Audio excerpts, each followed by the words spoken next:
show starts in 5, 4, 3, 2, 1, go.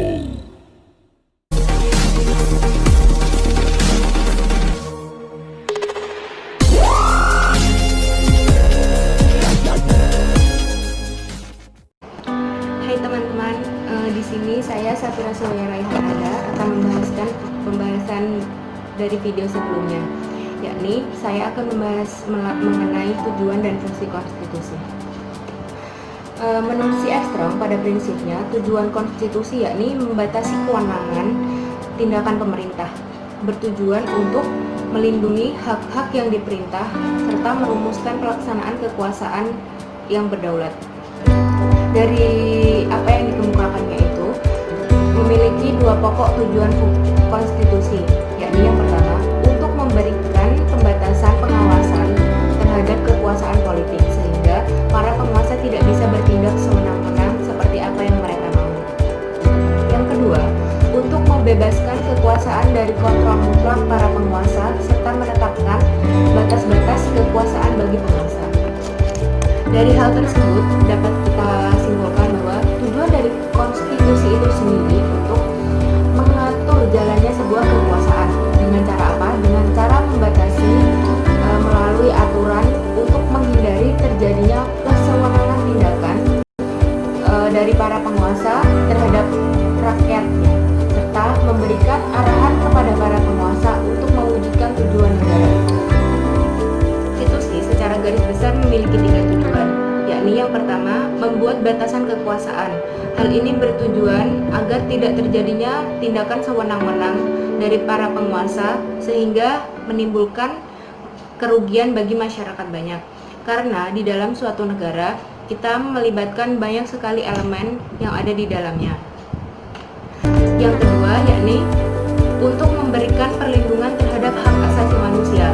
Dengan adanya konstitusi, maka setiap para penguasa dan masyarakat wajib menghormati adanya hak asasi manusia, serta berhak mendapatkan perlindungan dalam melakukan haknya.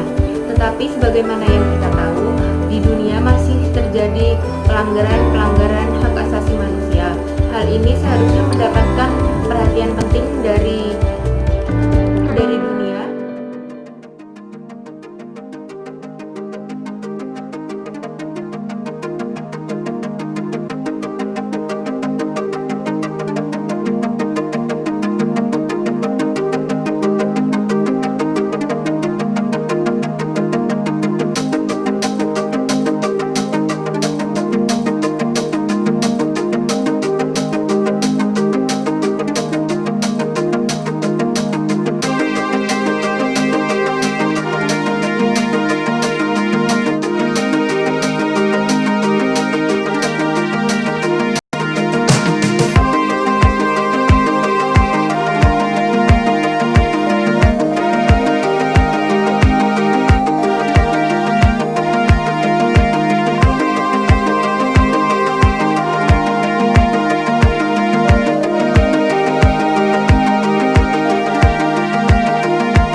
Ketiga, yakni memberikan pedoman bagi penyelenggaraan negara agar mereka dapat berdiri dengan kokoh.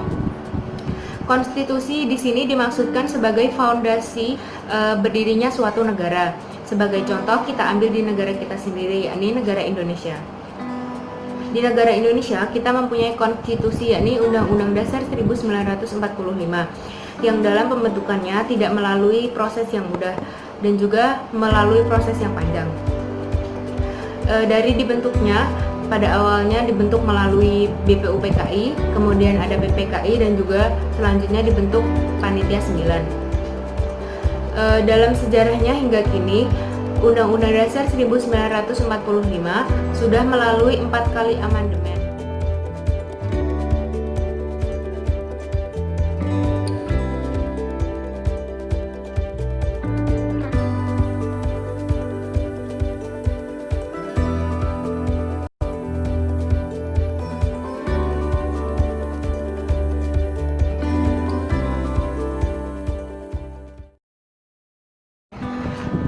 Konstitusi memiliki fungsi tertulis maupun fungsi tidak tertulis, yaitu yang pertama, fungsi penentu dan pembatas kekuasaan negara.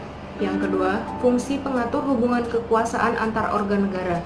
Yang ketiga, fungsi pengatur hubungan antar organ negara dengan warga negara. Yang keempat, fungsi pemberi atau sumber legitimasi terhadap kekuasaan negara maupun kegiatan penyelenggaraan kekuasaan negara. Yang kelima, fungsi penyalur atau pengalih kewenangan dari sumber kekuasaan yang asli, yang dalam hal ini dalam sistem demokrasi adalah rakyat, kepada organ negara. Selanjutnya, konstitusi sebagai fungsi simbolik pemersatu dan juga sebagai simbolik rujukan identitas dan keagungan kebangsaan. Selanjutnya, fungsi simbolik sebagai pusat upacara, kemudian ada fungsi sebagai sarana pengendalian masyarakat, baik dalam arti sempit hanya di bidang politik maupun dalam arti luas yang mencakup bidang sosial dan juga bidang ekonomi. Selanjutnya, konstitusi memiliki fungsi lain, yaitu fungsi yang berperan dalam suatu negara. Yang pertama, konstitusi berfungsi sebagai piagam kelahiran suatu negara atau a birth certificate of new state. Yang kedua, konstitusi berfungsi sebagai sumber hukum tertinggi yang ada di negara tersebut. Yang ketiga, konstitusi berfungsi sebagai alat yang membatasi kekuasaan. Yang keempat, konstitusi berfungsi sebagai identitas nasional sekaligus lambang nasional negara tersebut. Yang kelima, konstitusi berfungsi sebagai pelindung hak asasi manusia dan kebebasan suatu warga negara. Jadi, dalam sebuah konstitusi negara sudah tercantum tujuan-tujuan negara tersebut. Yang dapat saya sampaikan, semoga apa yang saya sampaikan bermanfaat untuk kalian semua. Selanjutnya, di video 3 akan dilanjutkan oleh teman saya. Sampai jumpa.